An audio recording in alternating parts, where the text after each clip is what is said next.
Hello everyone, welcome to the YouTube channel. हम पढ़ रहे थे राजस्थान टेनेंसी एक्ट 1955। इससे प्रीवियस वीडियो में हमने चैप्टर 7 तक कंप्लीट कर लिया है। आज हम चैप्टर 8 स्टार्ट करेंगे, डिक्लेरेटरी सूट्स, जो सेक्शन 88 से लेकर 92A तक है और ये इम्पोर्टेंट चैप्टर है। जो भी स्टूडेंट जेडीए जेएलओ की प्रिपरेशन कर रहे हैं उनके लिए वीडियो यूज़फुल होने वाला है और हिंदी मीडियम और इंग्लिश मीडियम दोनों मीडियम के लिए ही बेनिफिशियल है। तो स्टार्ट करते हैं हम सेक्शन 88। सेक्शन 88 बात करता है घोषणात्मक वाद या डिक्लेरेटरी सूट। और हम कहाँ पढ़ते हैं डिक्लेरेटरी सूट, अगर आपको याद हो तो हम ये पढ़ते हैं एसआरए में भी पढ़ते हैं। सेक्शन कौन सी है? 34, डिक्लेरेशन का सूट। डिक्लेरेशन का सूट क्या होता है कि जैसे मान लीजिए एक पर्सन है, इसके पास में अपनी एक प्रॉपर्टी है या घर है, लेकिन बी उसका जो पड़ोसी है वो उस घर पर भी दावा करना चाहता है, तो उसके बी के सूट इंस्टीट्यूट करने से पहले ही ए कोर्ट में पहुंचकर सूट ऑफ डिक्लेरेशन इंस्टीट्यूट कर सकता है कि ये जो घर है वो मेरा है। तो यानी पहले से ही अपनी स्थिति को स्पष्ट कर लेना, चाहे वो प्रॉपर्टी को लेकर हो या किसी भी अदर राइट के लिए हो। तो वैसे ही इस सेक्शन 88 बात करता है कि पहले से डिक्लेरेशन ले लेना। कौन कौन ले सकता है? टेनेंट या को tenant suit to declare as tenant. Tenant इस नाम पर इस चीज़ को डिक्लेयर करवाने के लिए कि वो टेनेंट है, और को टेनेंट ये करवाने के लिए अपना हिस्सा जॉइंट टेनेंसी में जितना उसका हिस्सा है उस हिस्से के डिक्लेरेशन के लिए सूट इंस्टीट्यूट कर सकता है। और टेनेंट ऑफ खुद कास्ट का जो टेनेंट है वो भी एज ए टेनेंट डिक्लेरेशन का सूट इंस्टीट्यूट कर सकता है, वैसे ही सब टेनेंट भी और लैंड होल्डर भी। तो ये सभी अपने अपने हिस्से के लिए, अपने अपने नाम के लिए डिक्लेरेशन का सूट इंस्टीट्यूट कर सकते हैं। सेक्शन 89 बात करता है suit as to class of tenancy, यानी काश्तकार की श्रेणी आदि के संबंध में बात। हम सेक्शन 88 में पढ़ा था कि आप काश्तकार है या नहीं, ये आप डिक्लेरेशन का सूट ला सकते हो डिक्लेयर करवाने के लिए। 89 उसका ही एक्सटेंड करता है और बारीकियों को जो 88 ने कवर नहीं किया उनको कवर करता है। जैसे कि क्लास ऑफ टेनेंसी, आप क्लास ऑफ टेनेंसी जैसे कि वो टेनेंट किस रूप में विद्यमान है, जैसे खेतदार है या नॉन खेतदार है या सब टेनेंट है, इसके लिए डिक्लेरेटरी सूट लाया जा सकता है। और जिस होल्डिंग की बात हो रही है उस होल्डिंग के एरिया और बाउंड्रीज़ के लिए भी सूट इंस्टीट्यूट कर सकता है, जैसे कि एग्जैक्ट एरिया कितना है, उसका नंबर क्या है और उसका खसरा नंबर क्या है, इन सब के बारे में भी डिक्लेरेशन ले सकता है। फिर कितना रेंट होना चाहिए, उस रेंट को पे किस में करना है, जैसे कि कैश में करना है या फिर बटई के रूप में करना है, डेट क्या होगी उसकी कि उसे इंस्टॉलमेंट में करना है या एनुअली पे करना है, और रेंट का काइंड क्या होगा, प्रोसीजर क्या होगा और उसकी टर्म क्या होगी, कितने टाइम के लिए वो टेनेंसी होगी, इन सब के डिक्लेरेशन के लिए भी सूट इंस्टीट्यूट किया जा सकता है सेक्शन 89 में। सेक्शन 90 बात करता है suit for declaration of land as खुदकास्ट, भूमि को खुदकास्ट घोषित कराने के लिए बात। कोई ज़मीन ऐसी है जिसमें एक तरह से ये डिस्प्यूट है कि अगर वो जो टेनेंट है वो ये कहता है कि उसकी है वो होल्डिंग और भूस्वामी कहता है उसकी, तो इन दोनों में से कोई भी पक्षकार सूट इंस्टीट्यूट कर सकता है जिस भी कोर्ट का जुरिडिक्शन है उस कोर्ट में, और कोर्ट वास्तव में officially declare the true status of the land. सारी इंक्वायरी करने के बाद में, जांच या जो भी प्रोसीजर है उसे फॉलो करने के बाद में, कंक्लूजन में जिसे भी वो उचित समझता है कि वो होल्डिंग या तो टेनेंट की है या फिर लैंड होल्डर की है, उसको दे दी जाएगी। तो ये डिस्प्यूट का सेक्शन 90 है, डिस्प्यूट से रिलेटेड। सेक्शन 91 ये भी बहुत इजी सेक्शन है, ये सारे सेक्शन इजी है इस चैप्टर के।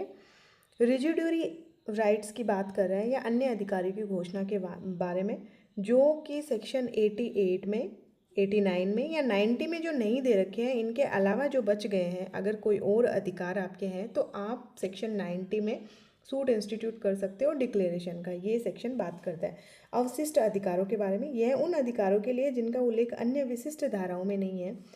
घोषणात्मक वाद, कोई भी व्यक्ति अपने अधिकारों की कानूनी घोषणा के लिए मुकदमा दायर कर सकता है। उद्देश्य क्या है?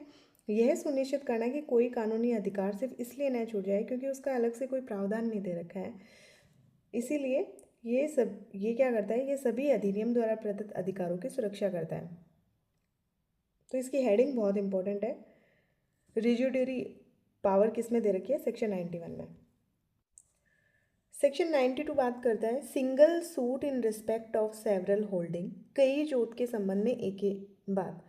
अगर मान लीजिए पक्षकार तो एक ही है, लेकिन लैंड होल्डर है, उसके पास में एक से ज़्यादा ज़मीनें हैं और उन सब ज़मीन के लिए होल्डिंग के लिए उस टेनेंट को सूट इंस्टीट्यूट करना है, तो आप उसे अलग अलग सूट इंस्टीट्यूट करने की आवश्यकता नहीं है। वो इन सब का एक जॉइंट में कंबाइंड सूट इंस्टीट्यूट किया जा सकता है।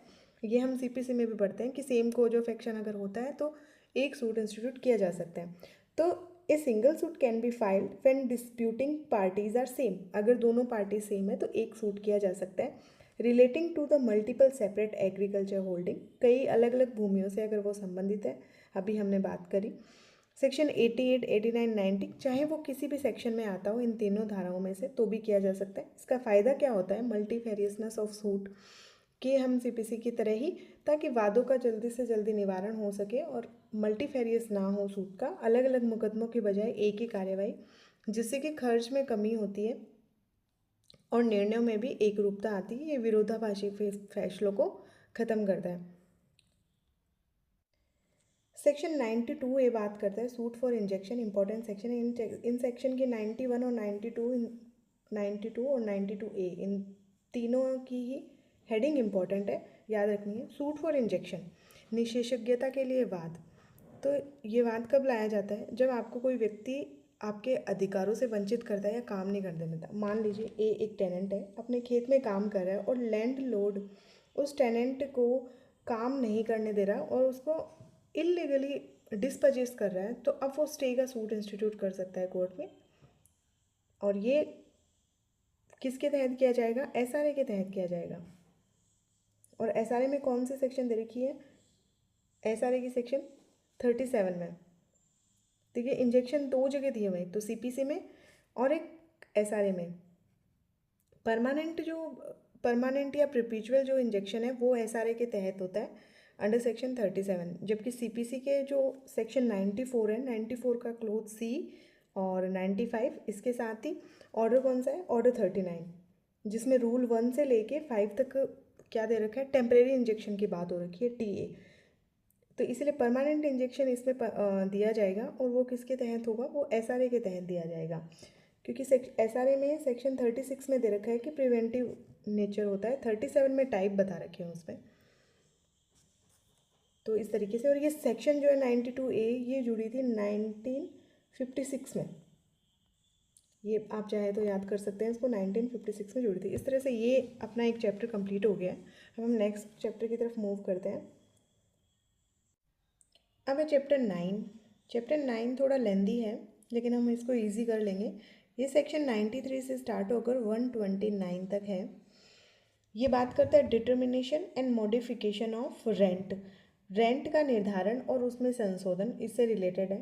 Section 93 basic provision, general provision की बात कर रहा है। Mandatory payment, liability for payment of rent is mandatory for all tenant, यानी जो भी टेनेंट है उन सब की लाइबिलिटी है कि उन्हें रेंट तो देना ही देना है, लेकिन रेंट मनमाना नहीं होगा। वो इस एक्ट में जैसा दे रखा है वैसे ही होगा। Rent amount is determined and paid according to the provision of this act, इस एक्ट के अनुसार ही होगा। लेकिन कुछ एक्सेप्शन दे रखा है इन एरियाज़ के लिए, जैसे आबू, अजमेर, सोनल एरिया। इनमें जब तक कि 19, ये जो एक्ट है अपना 1955 का, इस एक्ट के तहत जब तक कि कोई रेंट डिसाइड नहीं हुआ है, तब तक वो पुराना जो रेवेन्यू लैंड था उसके अकॉर्डिंग अपना रेंट देते रहेंगे। यानी अगर कोई टेनेंट है तो उसे रेंट देना ही देना है। ये सेक्शन 93 बात करता है। सेक्शन 94 बात करता है इनिशियल रेंट, यानी प्रारंभिक रेंट कितना होगा कितना नहीं होगा। तो जैसे ही एक होल्डिंग टेनेंट को दी जाती है रेंट पर, तो उसी टाइम से उसका रेंट स्टार्ट हो जाता है। तो पहला सब क्लोज ये कहता है कि एनी कॉन्ट्रैक्ट और agreement regarding rent before this act is void, यानी दोनों पक्षकार लैंडलॉर्ड और टेनेंट जो है वो आपसे समझौते से और कंसेंट से अपना डिसाइड कर सकते हैं, पारस्परिक सहमति और समझौते से रेंट को डिसाइड कर सकते हैं। लेकिन वो रेंट इतना नहीं होना चाहिए बहुत ज़्यादा नहीं होना चाहिए, अगर होगा तो वो इस एक्ट के प्रावधानों के अधीन रहते हुए ही होगा, अन्यथा नहीं होगा।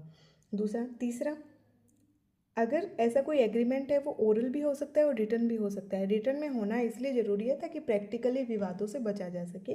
तो ये 3 बातें ये सेक्शन कहता है। सेक्शन 95 बात करता है प्रेजम्पशन की, प्रेजम्पशन ऑफ रेंट। इसमें है कि जब तक आधिकारिक तौर पर रेंट नहीं बदला जाता, पुराना रेंट ही प्रभावी माना जाएगा। तो ये है, जब तक ना बदला जाए यही माना जाएगा कि काश्तकार या टेनेंट को पिछली दर पर ही देना है, यानी उसको इनिशियल जो भी डिसाइड हुआ उस पर ही देना है। यह निरंतरता धारा 94 के तहत निर्धारित प्रारंभिक लगान पर आधारित होगी। कि प्रिजम्पशन यही है तभी बदलेगी जब लगान को इस अधिनियम के प्रावधानों के अनुसार आधिकारिक तौर पर बदला जाता है। जब चेंज किया जाएगा तभी माना जाएगा। छोटी सी सेक्शन है ये। सेक्शन 96 बात करता है maximum rent recovered by the government, सरकार के द्वारा वसूला जाने वाला अधिकतम रेंट।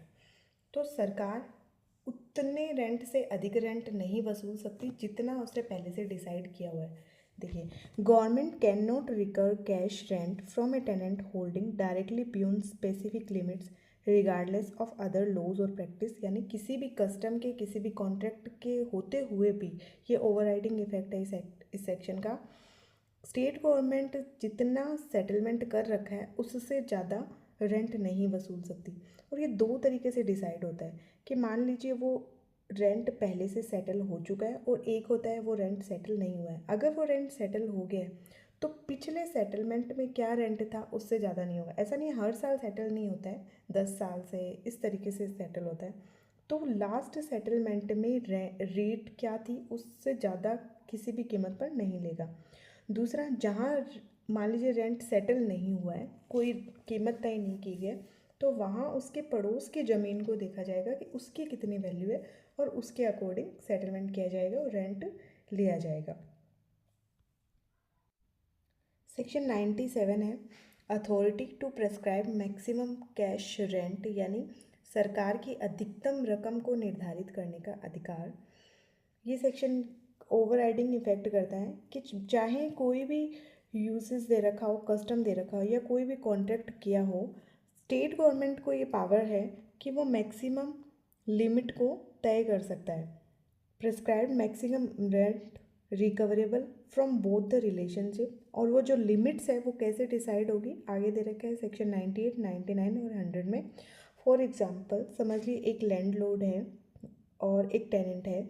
लैंडलॉर्ड उस टेनेंट से 5,000 रुपये रेंट वसूलता है, लेकिन उसी समय स्टेट गवर्नमेंट नोटिफिकेशन जारी कर देती है उसी पर्टिकुलर एरिया के लिए कि 3,000 से ज़्यादा रेंट नहीं वसूलना है।